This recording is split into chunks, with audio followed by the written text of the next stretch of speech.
Amém. Boa noite, Impacto Jovem.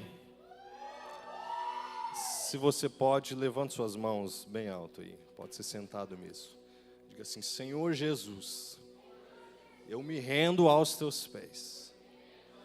Senhor Jesus, eis-me aqui. Fala comigo. Glória a Deus. Se você pode aplaudir a Jesus o mais alto que você puder novamente.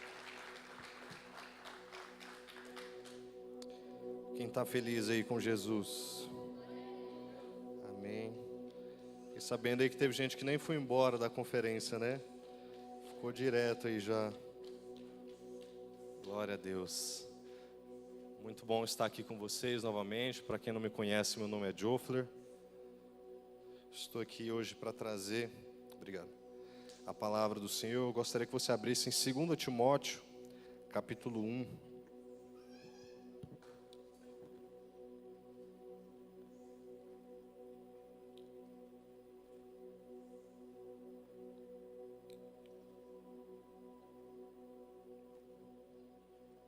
Nós vamos ler do 6 ao 9. 2 Timóteo 1, do 6 ao 9.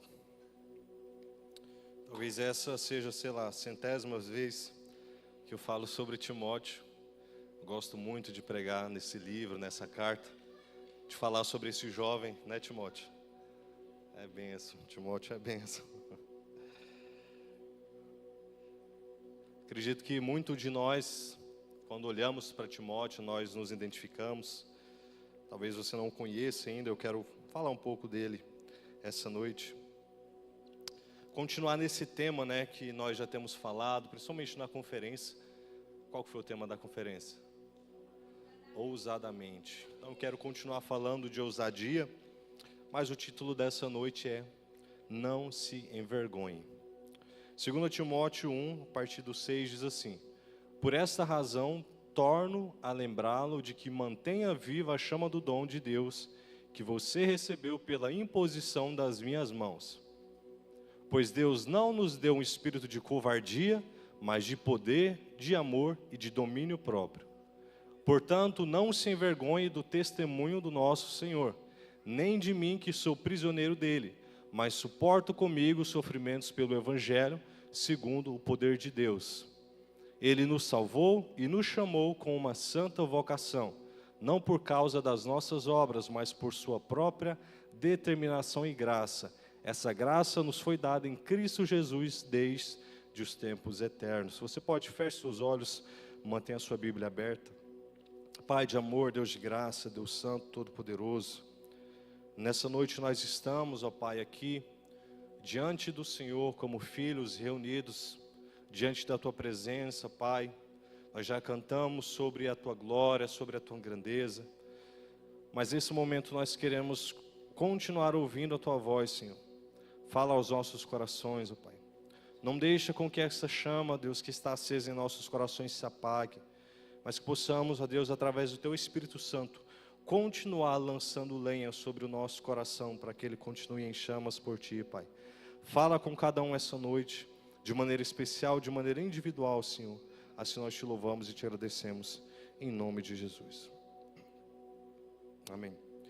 É muito comum, depois de toda a conferência, né, de todo o acampamento, vira o ano, a galera que estava desanimada se anima, a galera que tinha, sei lá, saído volta, e aí é aquela animação, né? Passa pela conferência, passa pelo acampamento, uhul, é só glória. Depois que passa, aí parece que a galera se esqueceu de tudo aquilo que recebeu de Deus, né?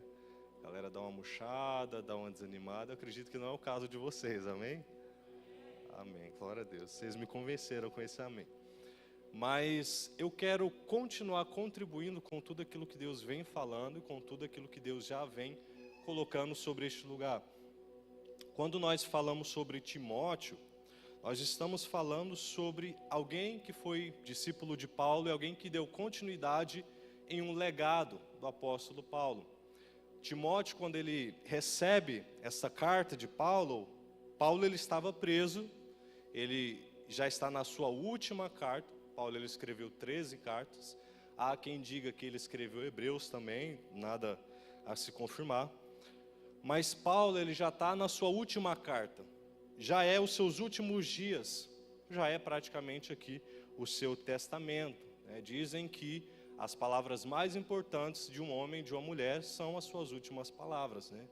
Porque a pessoa já viveu tudo que tinha para viver, às vezes não vai conseguir viver aquilo que a pessoa queria viver, mas ela está diante ali da situação mais certa do mundo. Não existe mais situação certa do que essa, do que a morte. A gente pode duvidar de muita coisa, mas da morte não tem como a gente duvidar, porque é algo inerente ao ser humano, né? Desde que o pecado entrou, a morte faz parte da nossa vida. Não é algo normal, mas é algo que faz parte. E Paulo, ele escreve aqui então para Timóteo algumas verdades. Verdades essa que Paulo, ele já tinha falado um pouco sobre isso na primeira carta de Timóteo. Então, Paulo, ele precisa reforçar novamente aquilo que ele está falando para Timóteo. Então, é importante a gente entender o que estava acontecendo também ali naquela ocasião. Como eu disse, Paulo, ele já estava à beira da morte, ele estava preso em Roma, ele ia ser decapitado, possivelmente, é o que a história diz. E ele diz então para Timóteo essas palavras que nós lemos e mais algumas outras coisas também. E aqui é onde ele vai fazer o seu discurso, né, tão poderoso aí. Ele pede para Timóteo trazer algumas coisas para ele, etc. Fala que só Lucas estava ali com ele, né? Lucas está aqui essa noite também, obrigado, Lucas. Mas Paulo, ele coloca ali o seu coração. E o que é importante a gente entender? Que Timóteo, esse jovem, possivelmente, pelo que a gente entende, lendo o contexto, aquilo que Paulo escreve sobre ele, era um jovem tímido, era um jovem filho de um pai grego, de uma mãe judia, e de uma avó chamada Eunice, que dava testemunho do Senhor. Paulo, desde cedo, quando ele vê Timóteo, ele já vê quem Timóteo é. Glória a Deus, amém. Foi combinado, tá, gente? É só para o pessoal que estava dormindo aí já deu aquela acordada. E eu esqueci o que eu estava falando. Tá, então, Timóteo, ele era um jovem tímido. Quem é tímido aqui? Deixa eu ver. Não, vocês não são tímidos. Quem é tímido nem levanta a mão para começar. Não é tão tímido. Tá, mas vai lá, agora de verdade. Quem que se considera tímido aí? Amém, glória a Deus. Deus usa os tímidos também, amém? Glória a Deus. Então, Timóteo, ele recebe essa convocação, esse chamado de Paulo desde muito cedo. Mas o que isso tem de tão profundo, gente? Paulo, ele foi um dos, se não o maior missionário da Bíblia depois de Jesus. Paulo, ele foi responsável por escrever grande parte do Novo Testamento. Ele era alguém que perseguia a igreja, mas agora ele se vê perseguido. Ele era alguém que matava cristãos, agora ele é alguém que tem que se esconder, que tem que ser preso, porque senão ele vai morrer. Então, Timóteo, ele está diante de uma responsabilidade. Que responsabilidade é essa? Do ordenamento, da ordenação, do comissionamento para o ministério do Evangelho. E quando a gente olha para a vida de Timóteo, principalmente em 1º e 2º Timóteo, nós vemos que ele era um jovem zeloso, e glória a Deus por isso. Só que, pelas palavras de Paulo, a gente começa a perceber que talvez esse zelo de Timóteo, às vezes até prejudicava ele. Em que sentido? Que ele ficava tão estagnado ali, talvez querendo zelar, que ele não dava sequência naquilo que Paulo havia falado para ele. Então, Paulo, em 1 Timóteo, vai falar para ele: Timóteo, desperta o dom que há em ti. Em 2 Timóteo, Paulo volta novamente a falar para ele: Timóteo, desperta o dom que há em ti. Então, a gente precisa entender que, ok, você ser tímido, ok, você ser zeloso, mas não deixe com que isso impeça o agir de Deus na sua vida. Você não pode deixar. Se Deus te chamou, gente, Ele vai fazer. Porque é interessante que quando Deus, Ele nos chama, e assim foi com Timóteo, assim foi com grandes homens e mulheres na Bíblia, é que entre o chamado de Deus e o cumprimento desse chamado, dessa promessa, existe um vazio, existe um espaço chamado graça. O que isso quer dizer? Quando Deus chama Noé, por exemplo, Noé não sabia construir, ele não era construtor, ele não era carpinteiro, ele não era madeireiro, ele cuidava da terra, provavelmente um agricultor. Mas entre o chamado de Deus e o cumprimento existe esse espaço. O que é esse espaço? É graça. Por quê? Porque Deus capacita Noé para construir aquela arca que Deus havia falado para ele. Quando Deus chama Moisés, existe um espaço chamado graça, porque Moisés não era líder. Moisés não sabia nem falar direito. Moisés havia matado um homem, e a Bíblia chama Moisés de um dos homens mais mansos da terra. Ô, irmãos, que mansidão é essa? O cara mata, enterra um e aí fala que ele é manso. Mas é porque Deus depois prepara Moisés durante o caminho para que de fato ele se tornasse esse líder. Depois Josué, depois Davi, nós vemos Davi, que habilidade Davi tinha em guerrear? Nenhuma. Então existe um espaço chamado graça, e assim era com Timóteo. Paulo comissiona Timóteo e Deus, através de Paulo, vem sobre Timóteo ali, através da imposição de mãos, derrama sobre Timóteo um dom, o Espírito Santo. Quem tem o Espírito Santo de Deus? Amém, glória a Deus. Mas ter o Espírito Santo, gente, não é sinônimo de que você vai cumprir o chamado de Deus na sua vida. Por quê? Isso depende de vários fatores. Isso depende de N fatores. É claro que tem alguns que se contentam em ter o Espírito Santo. Amém, eu tenho o Espírito Santo, eu vou para o céu, glória a Deus. Mas eu não sei você, eu não consigo olhar para a vida que Deus tem para a igreja, que a vida que Deus teve com grandes homens e mulheres de Deus, olhar para isso, ser tocado, confrontado para isso e dizer simplesmente, olha, eu sou salvo, ok, eu vou para o céu, glória a Deus. Não, gente, eu sei que com Deus existe uma caminhada muito maior do que os olhos podem ver. Eu sei que com Deus existe algo muito grande que a gente pode desfrutar. Então Timóteo, ele recebe esse dom de Deus através ali da imposição de mãos, de Paulo e daqueles obreiros. Só que ele se vê nesse dilema, então Paulo precisa novamente falar para ele, despertar e lembrar que ele precisava despertar esse dom. Então a gente vai para o versículo 6 aí que a gente leu. Olha só. Por esta razão, por esse motivo, torno a lembrá-lo de que mantenha viva a chama do dom de Deus que você recebeu pela imposição das minhas mãos. Paulo aqui está voltando a lembrar, voltando Timóteo a lembrar. E por que que isso se aplica nos nossos dias? Por que que isso se aplica hoje, gente? É porque todo dia nós precisamos ser lembrados da chama de Deus que habita em nós. Todos os dias. Se você sair daqui hoje, você pode sair daqui queimando por Jesus, falar, eu vou lá para o Iraque ser mártir, glória a Deus. Amanhã você levantou, você nem lembra mais o que você orou aqui.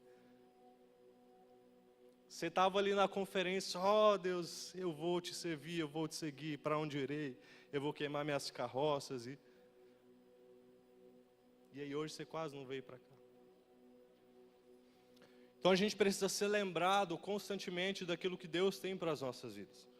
E olha só no versículo 7, ele vai dizer assim para Timóteo, pois Deus não nos deu um espírito de covardia, mas de poder, de amor, domínio próprio. Repete comigo assim, poder, amor, domínio próprio. O que são essas três palavras? Eu peguei no original, no grego, e quer dizer literalmente poder, amor e domínio próprio. Não tem nada de miraculoso disso não. Só que essa palavra poder é a palavra dunamis, que quer dizer poder, força, capacidade, ato milagroso. Ou seja, não espere que você, pelas suas próprias mãos, gere algo na parte de Deus com poder, força e algum ato milagroso. Você não vai fazer isso com as suas próprias mãos. Você não vai conseguir operar um milagre com suas próprias mãos. Você não vai conseguir nem seguir em direção ao cumprimento da promessa de Deus na sua vida com as suas próprias mãos. Por isso que você depende desse poder para cumprir o chamado de Deus para a sua vida. Por isso que Paulo vai falar para Timóteo, fala, olha, você não recebeu um espírito de covardia, mas de poder, de amor. O que quer dizer amor? Afeição, estima, a mais sublime virtude cristã. Não tem como, gente, cumprir o ministério de Deus, a vocação de Deus nas nossas vidas, se você não tiver amor. Parece clichê, parece óbvio, mas não é. Quantos e quantos ministros recebem um chamado de Deus, querem cumprir esse chamado, às vezes até forçam esse chamado, mas não existe algo chamado amor. Quantas pessoas sobem esse altar, graças a Deus, até que não.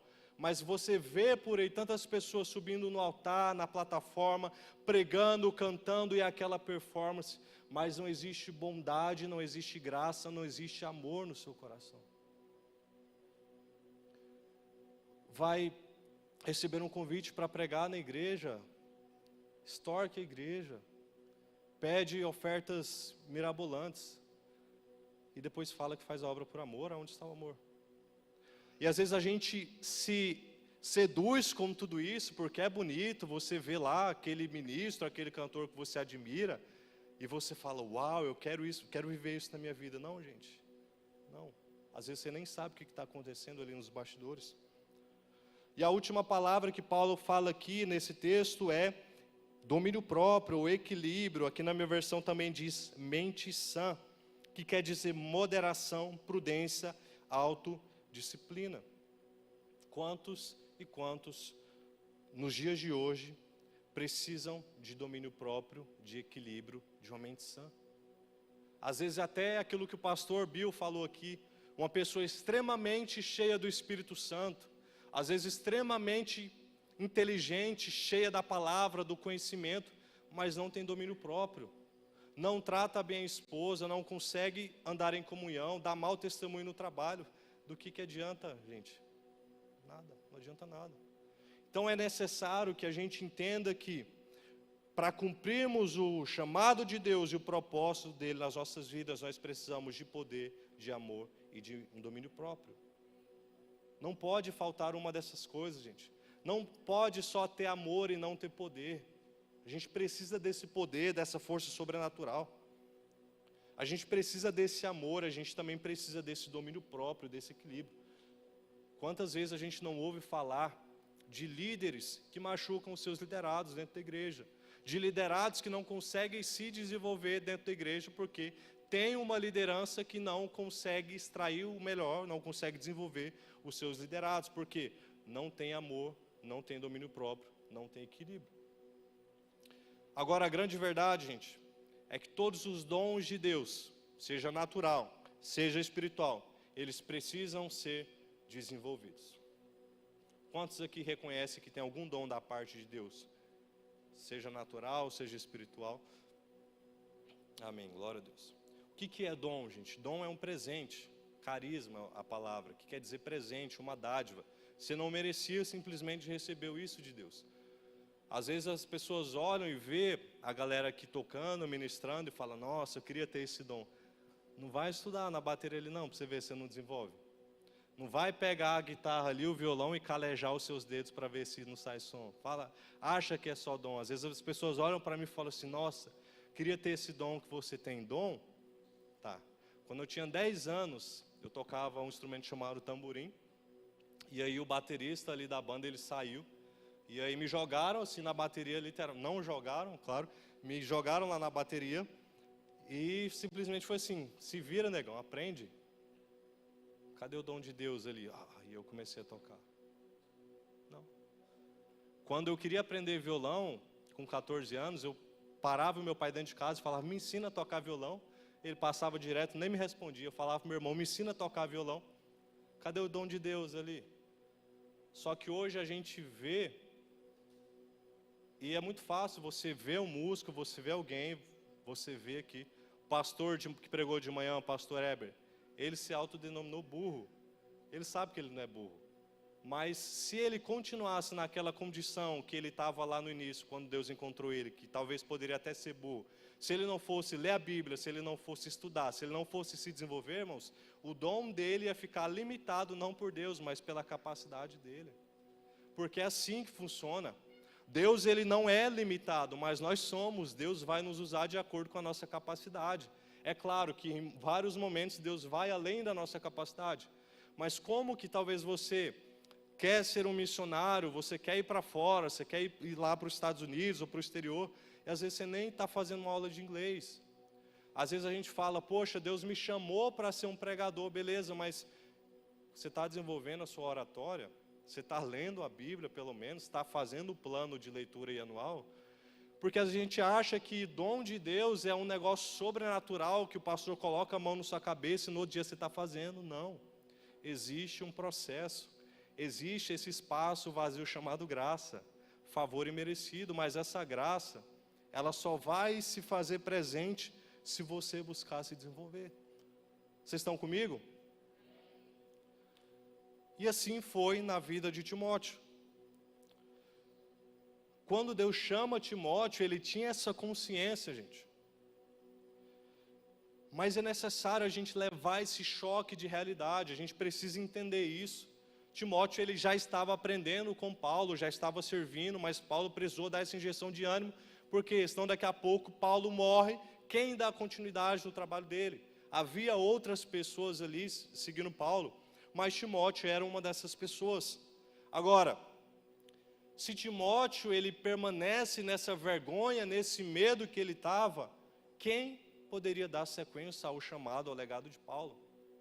Às vezes a gente precisa se perguntar isso. Poxa, eu tenho promessas de Deus na minha vida, ou às vezes, sei lá, você nem tem promessa, na verdade todo mundo tem, mas às vezes a pessoa nem tem promessa, fala, nossa, Deus nunca falou comigo. Talvez você nunca tenha lido a Bíblia, porque quando você abre a Bíblia, Deus está falando contigo toda hora. E aí você fala assim, não, eu não tenho promessa, Deus não fala comigo, mas como que Deus vai falar contigo se a vergonha, se a timidez é maior do que tudo? Como que Deus vai falar contigo se você chega na igreja, senta lá no último banco, se tem oração você não vem, se do momento louvor você está assim, como que Deus vai falar contigo? Irmãos, seja alguém que busca com todas as forças a voz de Deus. Às vezes a gente está num ambiente desse, onde Deus está falando, onde Deus está manifestando a sua presença, e a gente está assim diferente. Não. Seja alguém, seja um jovem, que sei lá, for uma terça-feira, quarta-feira, as irmãs estão aqui orando, vem cá orar também. 6 horas da manhã o pessoal está orando, segunda lá no monte, sábado, 6 horas da tarde ali. Seja alguém que anseia, que busca a vontade de Deus com todas as suas forças. Juventude, gente, é para ser gasta diante de Deus. Juventude é para ser gasta, todas as energias, todas as forças, todo o seu vigor é para ser gasto na presença de Deus. Depois os anos se passam e a gente vai ser aquele crente chato que fica falando para os outros, nossa, podia ter aproveitado, né? Podia ter. Ou então começa a falar mal dos jovens. Não, na minha época era assim. A pessoa nem ia nas orações, não fazia nada e fala assim, não, na minha época não era assim. Não, irmãos, para com isso. Seja alguém que vive o sobrenatural de Deus e que deseja isso todos os dias. A vergonha, ela vai contra tudo o que nós aprendemos sobre a ousadia. Nunca houve uma geração tão medrosa, tão envergonhada, tão tímida como a nossa. Nunca houve. Nunca houve. Você olha as relações, os relacionamentos, você vê. As pessoas têm dificuldade, às vezes, em falar o seu nome. Fala, como que é seu nome? Paulo.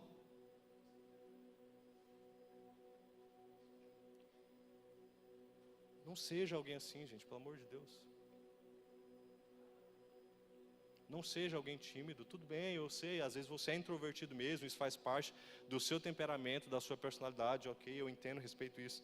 Mas deixa eu te falar, eu era alguém tímido, extremamente introvertido. Mas o que fez até essa mudança de personalidade na minha vida? Não que eu sou bipolar, tá? Não que eu tenha desvio de personalidade, nada disso.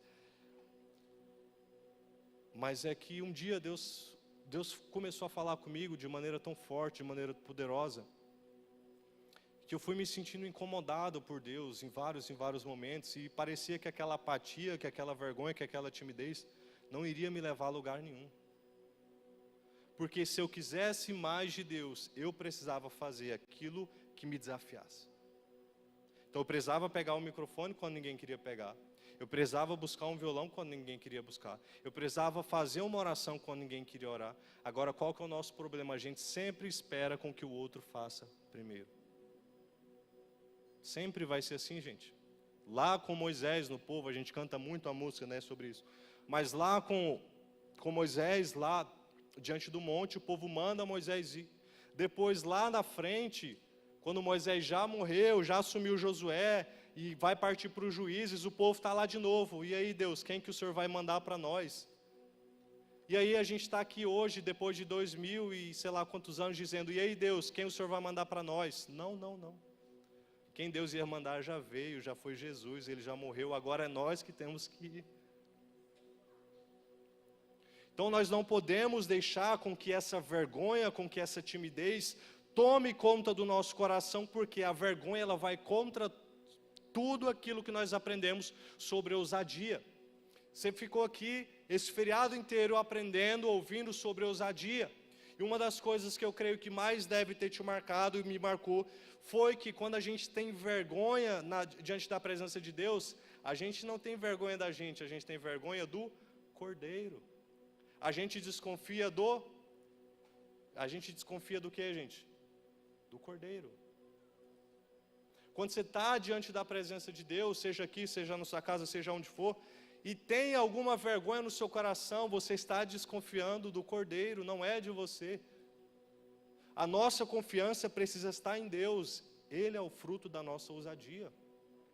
Se a gente ficar vivendo nessa vergonha, nessa timidez, a gente vai estar igual o Timóteo aqui, tendo que ouvir pela segunda, pela terceira, pela quarta vez, dizendo, vamos meu filho, desperta esse dom que existe em ti, o dom já foi dado, rapaz, está esperando o quê, ué? Às vezes a gente fica esperando esse momento onde Deus vai abrir o céu e vai derramar fogo. Não existe nada disso. Às vezes o dia que vai mudar a sua vida, o seu ministério, que vai dar o start na sua vida espiritual, é o dia que alguém pede uma oração. É o dia que alguém se abre para você no trabalho, é o dia que não vem ninguém aqui e você precisa fazer alguma coisa. Não é um negócio sobrenatural, não. Mas se a gente ficar com esse sentimento de vergonha, entra ano, passa ano e nada muda na nossa vida. Não sei você. Talvez você viveu aí a pandemia e você está aqui em 2025, você olha para trás, não mudou nada na sua vida. Pelo amor de Deus, se sua vida está assim, repense 2, 3, 4 vezes. Talvez você passou 2024 inteiro, entrou em 2025 e nada mudou na sua vida. Não, gente, para com isso. Deus me trouxe aqui nessa noite para te encorajar, para te confrontar, para te dizer, essa vergonha, essa timidez não vai te levar a lugar nenhum. Agora eu faço uma pergunta para vocês, até quando nós vamos deixar esse medo e essa vergonha serem maior do que o poder de Deus sobre as nossas vidas? O poder de Deus está sobre nós, gente. O poder de Deus já está sobre a sua vida. Agora, até quando você vai deixar essa vergonha, essa timidez ser maior do que o poder de Deus sobre a sua vida? E eu quero compartilhar com vocês algumas atitudes, algumas ações de ousadia que nós temos nesse texto entre Paulo e Timóteo. Versículo 8.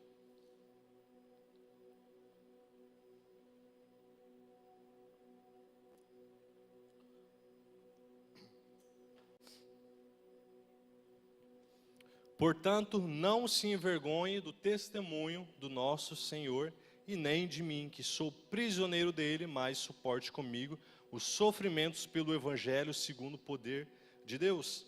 O primeiro ponto é não se envergonhe de testemunhar. Não se envergonhe do testemunho. Timóteo aqui, ele poderia muito bem estar envergonhado e sentir vergonha de Paulo. Ele tinha todas as razões para isso. Porque Paulo estava preso. Pela segunda, pela terceira vez, Paulo estava preso. Imagina só, o pastor te chama para caminhar com ele e daqui a pouco o pastor é preso.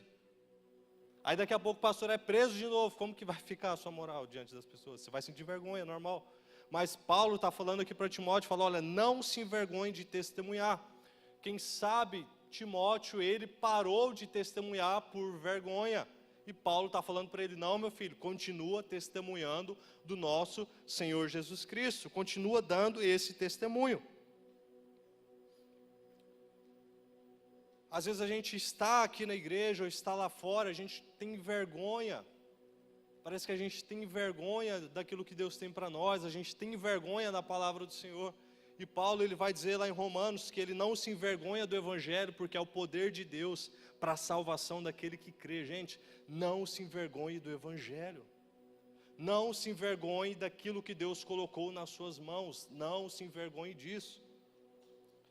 Talvez a gente tenha vergonha hoje da igreja, porque assim, gente, de verdade, às vezes a gente sente vergonha mesmo do que está acontecendo na igreja brasileira, na igreja no mundo todo. É escândalo atrás de escândalo. É a igreja se misturando com política, é a igreja fazendo um sincretismo religioso, participando de várias outras coisas. Às vezes a gente se sente envergonhado, sim, tudo bem. Mas o convite de Deus para nós essa noite é: não se envergonhe do testemunho do nosso Senhor. E Paulo está falando para Timóteo: não se envergonhe nem do testemunho, nem se envergonhe de mim. Às vezes a gente tem vergonha das pessoas que caminham ao nosso redor, ao nosso lado. Às vezes a gente se envergonha do pastor, dos pastores, dos líderes. Não tenha vergonha de dar testemunho do Senhor.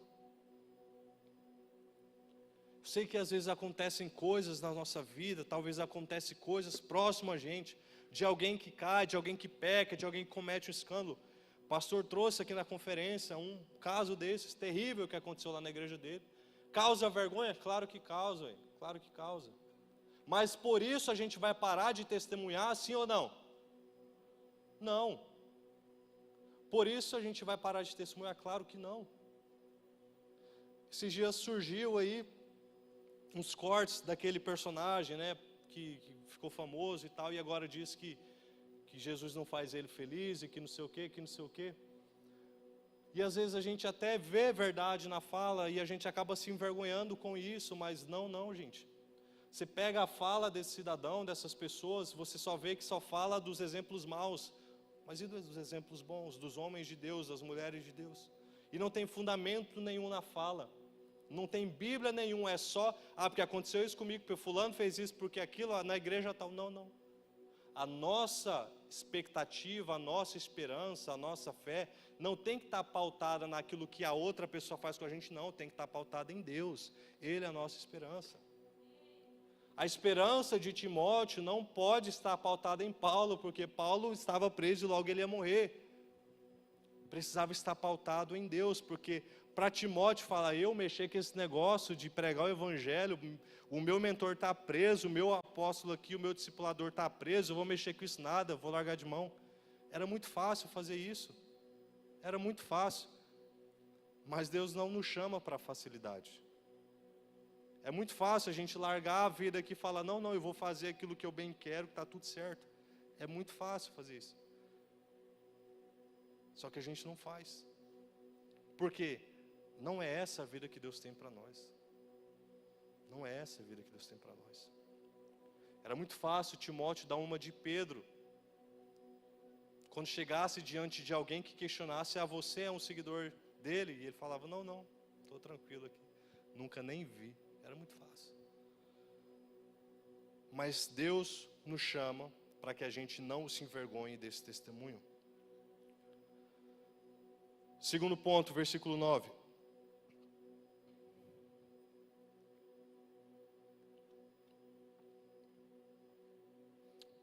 Ele nos salvou e nos chamou com uma santa vocação, não por causa das nossas obras, mas por sua própria determinação e graça. Essa graça nos foi dada em Cristo Jesus desde os tempos eternos. O segundo ponto é: tenha a certeza da salvação, do chamado e da vocação.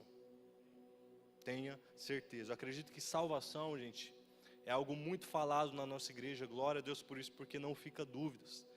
Acredito que se você frequenta, se você participa da doutrina que é pregada aqui, você não tem dúvidas da sua salvação. Se tem, essa noite, pelo amor de Deus, que Deus coloque essa certeza de uma vez por todas dentro do seu coração. Salvação é o propósito abrangente de Deus, pelo qual Ele nos justifica, nos santifica e nos glorifica. Agora, a gente talvez até tenha certeza da nossa salvação. Beleza, eu sou salvo, ok. Mas ter a certeza do nosso chamado, ter a certeza de que Deus nos chamou E muito mais que Ele nos vocacionou, talvez a gente não tenha tanta certeza assim. Porque é mais fácil olhar para alguém que sabe fazer, que tem uma performance, que é mais enrolado, e falar, não, fulano sabe fazer, eu não sei, irmãos. Para de terceirizar a responsabilidade que Deus colocou sobre a sua vida. Não é do fulano, é sua. É sua. Bate no peito e assume a responsabilidade. Senão você só vai ficar jogando para o outro, jogando para o outro, jogando para o outro. E Deus está falando aqui, olha só. Ele nos salvou e nos chamou com uma santa vocação.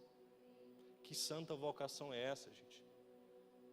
O chamado de Deus para nós é só um. É para que a gente esteja com Ele.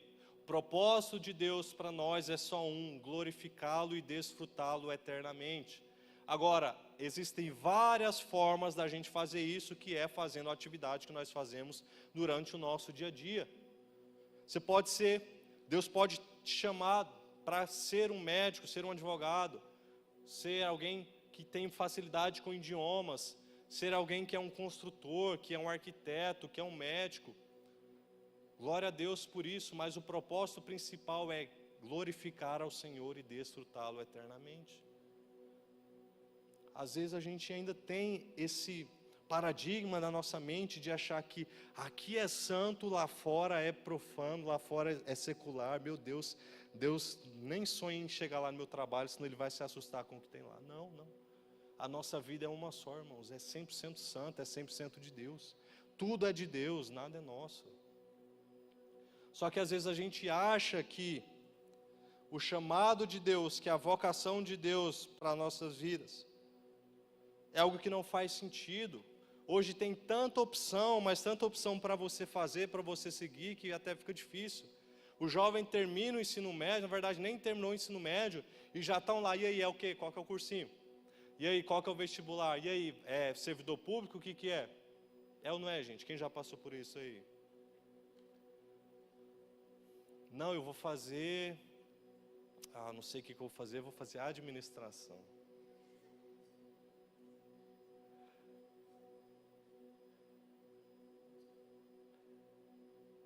E aí, às vezes, você escolhe um curso ali que Deus está te direcionando, ou às vezes você nem escolhe um curso, Deus te direciona para algo. E as pessoas ao seu redor começam a criticar, começam a falar, não, mas você não vai fazer nada da vida, não? Não, mas tal curso dá mais dinheiro, design gráfico, dá dinheiro demais, velho. Quem aí fez design gráfico? Deixa eu ver, ó. Aí, só tem um e está rachando de ganhar dinheiro, porque ninguém mais fez. Agora, quem aí está fazendo direito, administração, contabilidade, olha lá.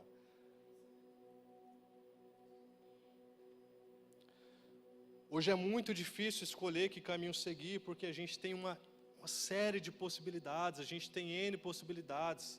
Cara, eu faço isso, eu faço aquilo, eu faço... Não, mas aquilo lá dá mais dinheiro, mas aquilo lá eu já não gosto tanto. Gente, conselho de verdade, não tome uma decisão precipitada. Se você não tem clareza do que é para fazer, não faça. Terminei o ensino médio, todo mundo indo para um curso e tal, não sei o que, não sei o que. E eu sem ouvir a voz de Deus, sem saber o que Deus tinha para mim. Continuei ali e tal, servindo, fiz o CTBAN, fiz teologia, tá, não sabe o que fazer, não quer fazer administração, faz teologia, pelo menos Deus vai falar contigo ali, tenho certeza, amém? Agora, cadê os CTBANaristas aí, ó? Glória a Deus.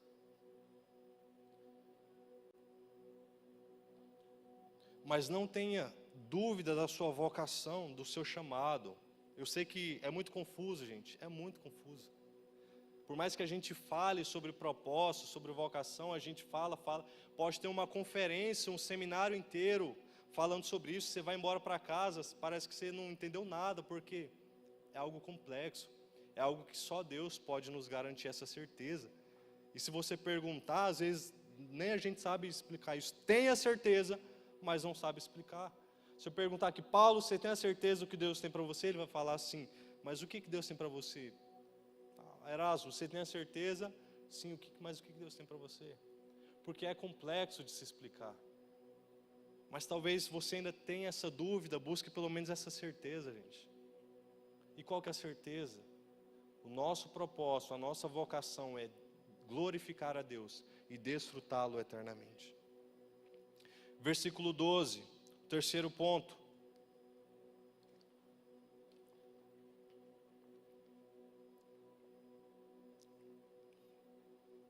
Versículo 12.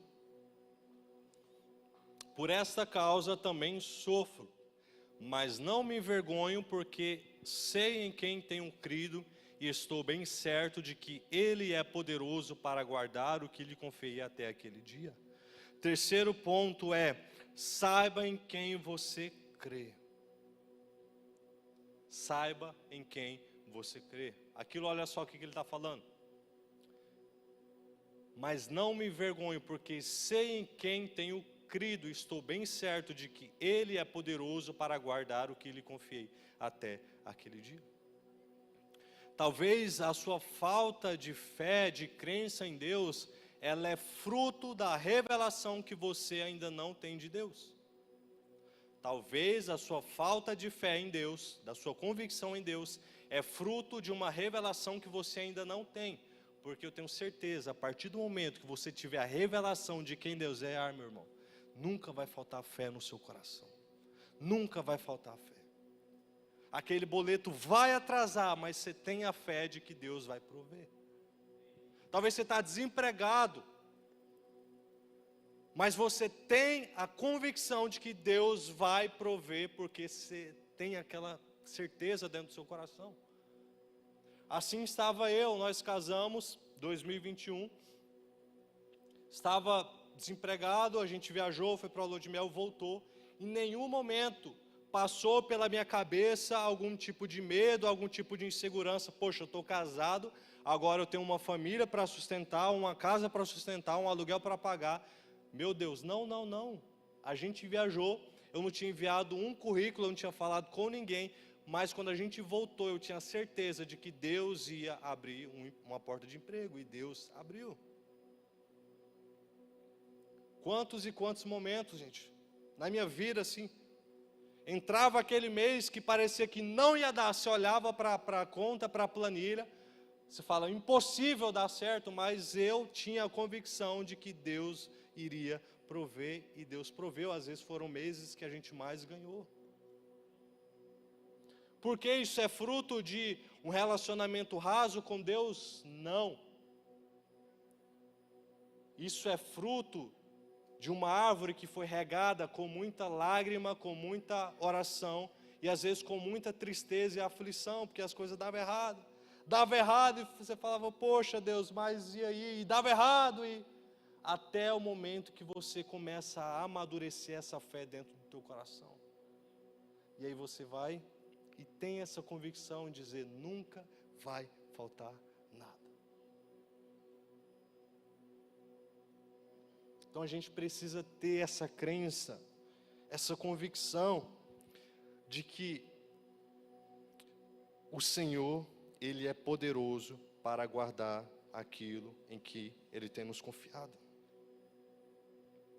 Esse projeto que Deus confiou na sua mão, talvez você sinta medo, sinta insegurança, poxa, mas eu não sei se vai dar certo. Não, olha lá, está falando. Ele é poderoso para guardar o que lhe confiei até aquele dia. Paulo aqui, ele tinha a convicção de que Deus iria prover sobre a vida de Timóteo, iria guardar aquele dom que estava sobre a vida de Timóteo até aquele dia. Nós precisamos ter essa certeza no nosso coração. Deus vai prover todas as coisas até aquele dia. Que dia é esse? É o dia do Senhor, é o dia que Deus tem. É o dia para sempre. Agora, se te falta fé, se te falta crença, se te falta revelação de Deus, busque essa revelação hoje, não deixe para amanhã, busque isso hoje. Se o seu coração tem alguma sombra de variação, de dúvida sobre quem Deus é, meu irmão, se eu fosse você, eu saía desse culto aqui, eu ia para o meu quarto, eu dobrava meu joelho e só saía de lá quando Deus falasse comigo. Foi assim que eu tive essa convicção, que Deus se revelou para mim, foi em momentos como esse. Buscava incerteza, buscava nada. Teve um dia que eu cheguei, entrei para o quarto e falei, Deus, eu só saio daqui quando o Senhor falar comigo. Um dia depois, Deus simplesmente prepara uma situação onde eu tinha que sair de casa, praticamente assim, expulso de casa, eu tive que ir para outra cidade, morar com os meus pais. Agora, se você não estiver disposto a colher os frutos dessa oração, não faça. Se você não estiver disposto a ouvir o que Deus tem para você depois dessa oração, porque uma coisa é orar, uma coisa é aqui a gente falar, Deus, revela o Senhor para mim, revela o teu caráter, me mostra quem o Senhor é, me mostra quem o Senhor tem para a minha vida. Outra coisa é você de fato falar para Deus, Deus, fala para mim o que o Senhor tem para a minha vida. E aí é como se Deus falasse, você quer ouvir? Então tá bom, eu vou começar a falar. Agora, se você não tem coragem de ouvir a resposta de Deus, não faça essa oração. Continue vivendo aí sua vida da mesma maneira. Talvez eu estaria do mesmo jeito que eu estava 5, 6, 7 anos atrás. Mas hoje, depois de 7 anos, eu tenho plenamente a convicção daquilo que Deus tem para mim, daquilo que Deus tem na minha vida. Deus me tratou de uma tal forma, gente, que às vezes quem é novo, está começando, lembra do dom que eu falei, que todo dom precisa ser treinado, todo dom precisa ser desenvolvido? As igrejas que eu preguei a primeira vez, nenhum me chamou para pregar lá de novo. Não sei o que aconteceu, né? Mas simplesmente não me chamaram. Deve ter sido muito impactante, aí falaram, não vamos chamar esse rapaz não, porque senão o culto nem consegue terminar. Mas às vezes eu tinha muito disso, subia, pregava e tal, novo no ministério, subia, ministrava e ficava com aquela insegurança, nossa, hoje foi bom, hoje foi ruim e tal, não sei o que, não sei o que, não sei o que. E até nessas pequenas coisas Deus foi falando. Até um momento que eu tive uma experiência lendo um livro, e Deus falou ali através daquela experiência. Que era um rapaz, um pastor na verdade, que ele pregava, organizava as conferências e tal, o pastor do Jesus Scooter. E aí teve uma conferência onde parece que ele foi pregar e foram outros pregadores, aí ele pregou tal e foi aquele negócio assim, mais ou menos. Aí sobre o outro pregador tal e aquela glória, aquele negócio, e ele ficou remoendo e falou assim, nossa Deus, mas por que quando eu preguei foi ruim e tal? E aí Deus falou, o Espírito Santo falou para ele, não. Você não tem que ficar se questionando isso. Você é meu filho, eu te amo independente da sua performance. Quando eu tive essa experiência com Deus, gente, eu posso subir aqui e pregar a mensagem mais ruim da minha vida. Eu não vou ficar me julgando, martirizando por conta disso. Se eu me preparei, eu sei que Deus vai falar, mesmo que alguém não goste. Posso sair daqui pregando a mensagem mais incrível da minha vida, e o coxo vendo, o cego andando e aquele negócio. E todo mundo batendo no peito, que legal e tal. Glória a Deus, tá bom. Não muda nada porque eu sou filho. Nada muda, não é performance. E às vezes, aplicando essa situação dentro de você, talvez você sinta insegurança em algumas coisas na sua vida, aonde você faz algo no seu trabalho, você faz algo para Deus e você espera alguém te reconhecer. Não, irmãos, entenda que você é filho, Ele te ama e isso basta. Saiba em quem você tem crido. Saiba em quem você crê. E como eu disse, se você tem insegurança ainda, sai daqui essa noite e vai o mais rápido buscar a revelação de Deus. Porque eu tenho certeza que Ele vai se revelar para você. Quarto e penúltimo, versículo 13.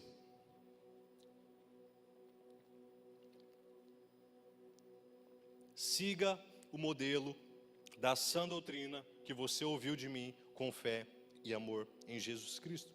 Aqui na minha versão vai dizer, conserva o modelo das sãs palavras. Quarta atitude, retenha, conserve a palavra, a sã doutrina. Absorva essa palavra, gente, como uma esponja. Guarde essa palavra no seu coração, como o salmista diz, guardei a palavra do Senhor no meu coração para não pecar contra Ele. Eu guardo essa palavra no meu coração para que eu não possa pecar contra Ele.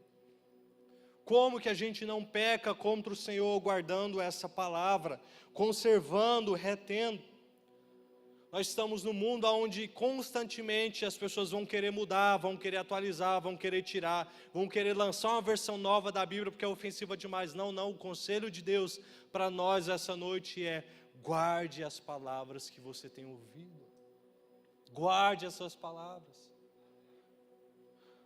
Talvez a gente não tenha a noção disso, mas agora em outros países do mundo as pessoas nem podem se reunir como a gente se reúne porque é proibido. E o que elas têm que fazer? Guardar essa palavra em seus corações, guardar essas palavras com amor. Paulo sabia que Timóteo iria passar por perseguição, assim como ele estava sendo perseguido, que ele poderia morrer, assim como Paulo iria morrer, mas ele está falando: olha, siga essa doutrina, siga o modelo dessas palavras, guarde no seu coração. Retenha, gente, tudo como esponja, absorva a palavra do Senhor. Deus está falando aqui nos cultos e tal, e aquele negócio. Seja como uma esponja que absorve tudo que Deus tem para você. Fala assim: Deus, o que o Senhor tiver para mim, eu quero, manda para mim. Não fica mandando para os outros, não. E por último, versículo 14.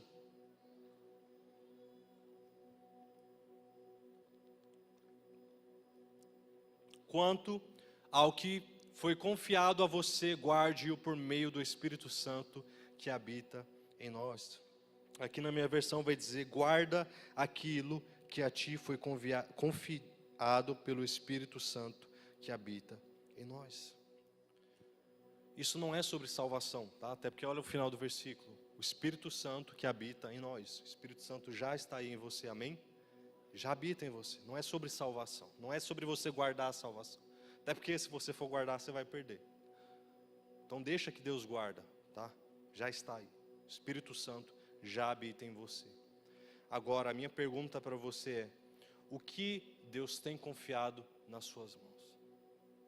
O que é responsabilidade sua que você tem que guardar? A gente tem recebido tanto de Deus nesses últimos dias. Tem ou não tem, gente? Tem ou não tem? Mas a gente precisa guardar isso. Não é sair daqui achando que tudo vai permanecer da mesma maneira. Não é sair daqui achando que as coisas vão se resolver por se resolver, não. Guarda tudo aquilo que Deus tem falado contigo. Guarda aquilo que a ti foi confiado pelo Espírito Santo. Esse chamado de Deus na vida de Timóteo, essa convocação, essa ordenação, esse comissionamento ao ministério do Evangelho, não era algo em vão. O dom de Deus sobre a sua vida, seja o dom de línguas, o dom de conhecimento, palavra de sabedoria, o dom de curar, não é em vão. Se foi confiado em ti, tem um propósito para isso. O dom de tocar, o dom de cantar, o dom de falar, o dom de amar, o dom de ser hospitaleiro, nada disso é em vão. Guarda isso com todas as suas forças, como se sua vida dependesse disso. Guarda, gente, o ministério que Deus tem para a vida de vocês. Guarda o chamado que Deus tem na vida de vocês. Não percam isso por nada. Não abram mão daquilo que Deus tem para a vida de vocês. A gente vai ter várias possibilidades, várias propostas, coisas que dão dinheiro, muito mais do que seguir a Jesus. Coisas que a princípio parecem ser muito melhores do que seguir a Jesus. Mas o conselho de Deus para nós essa noite é: guarda aquilo que está sendo confiado a você. Talvez não hoje, talvez Deus confiou em você, lá atrás. Talvez Deus já confiou algo em você desde o dia que Ele te chamou, você sabe muito bem. Mas talvez Deus está hoje confiando algo em suas mãos, dizendo: recebe isso que eu estou te dando e guarda isso como se sua vida dependesse disso. Quero que nesse momento você fique de pé, eu quero orar com você.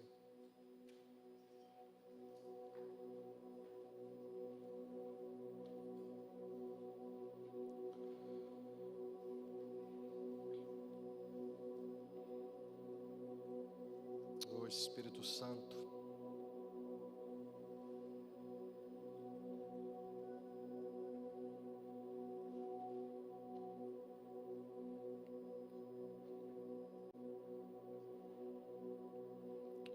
Feche seus olhos, abra suas mãos assim.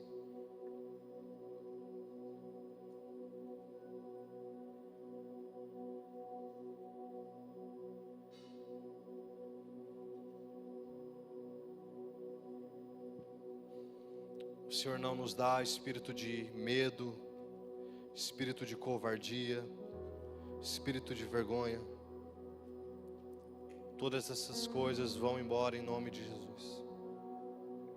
Todo medo, toda timidez, toda insegurança, toda vergonha, vai embora em nome de Jesus. Em nome de Jesus.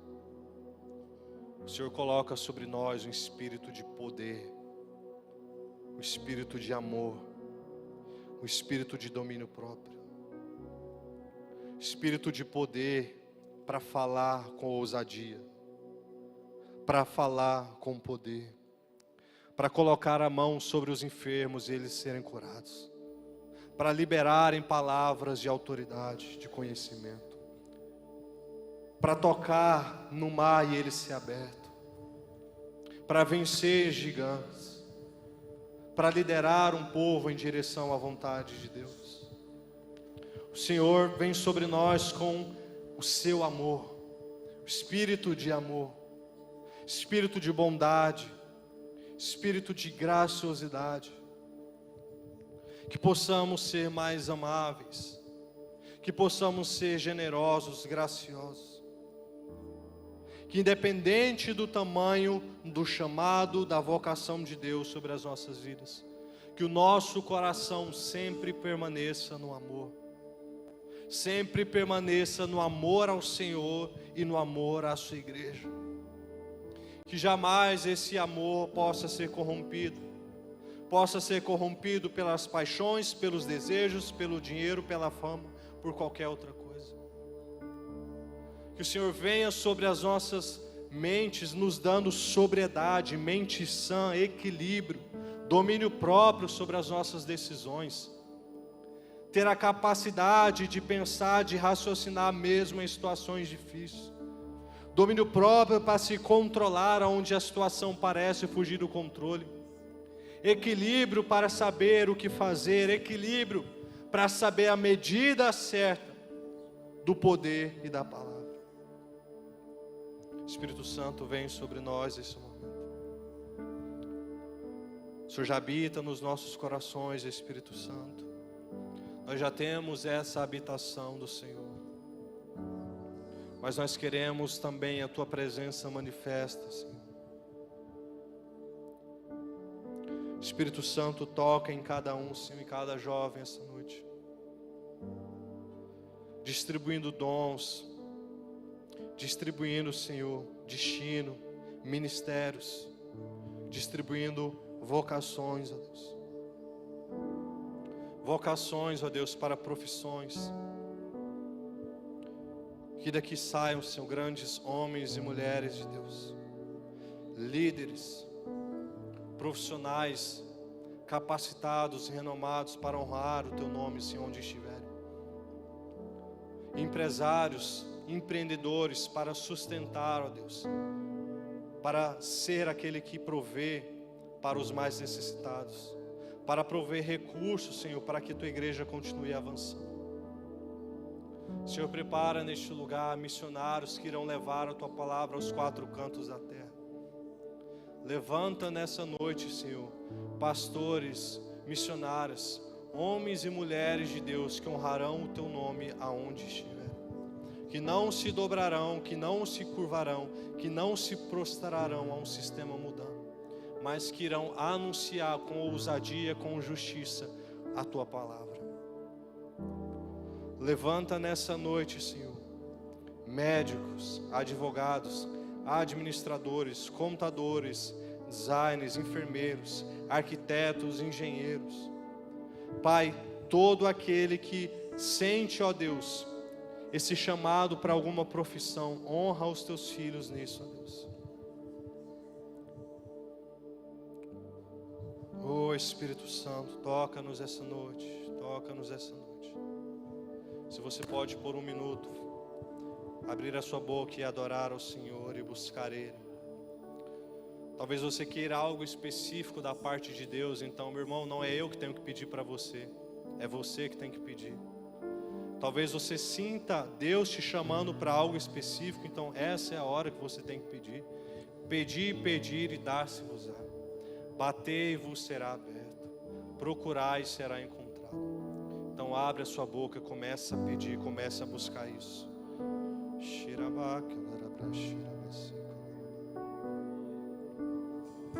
Peça, peça, peça. Só quero a ti e nada mais, e nada mais, nada além de ti. Só quero a ti e nada mais, e nada mais. Nada além de ti, quero a ti, e nada mais, e nada mais, nada além de ti. Uma vez que eu coloquei os meus olhos em ti, nada mais me satisfaz.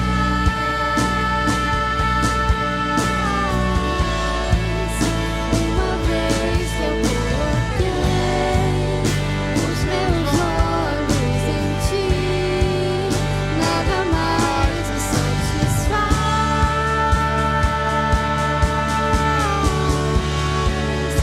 Uma vez que eu coloquei os meus olhos em ti, nada mais me satisfaz.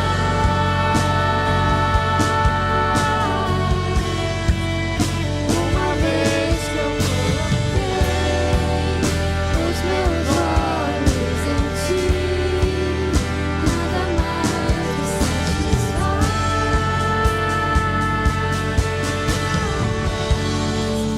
Só quero a ti e nada mais, Declare isso nessa noite. e nada mais, nada além de ti. Eu só quero a ti e nada mais, e nada mais, nada além de ti. Nós honramos a tua presença, Senhor.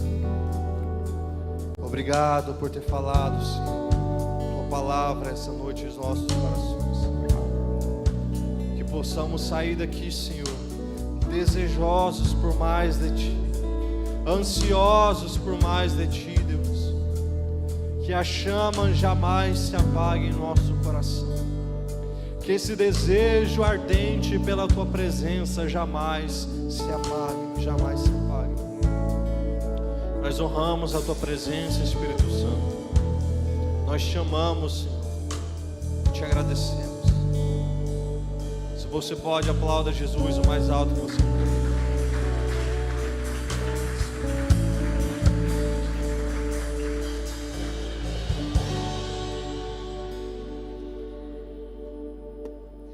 Graças a paz, irmãos. Boa noite a todos.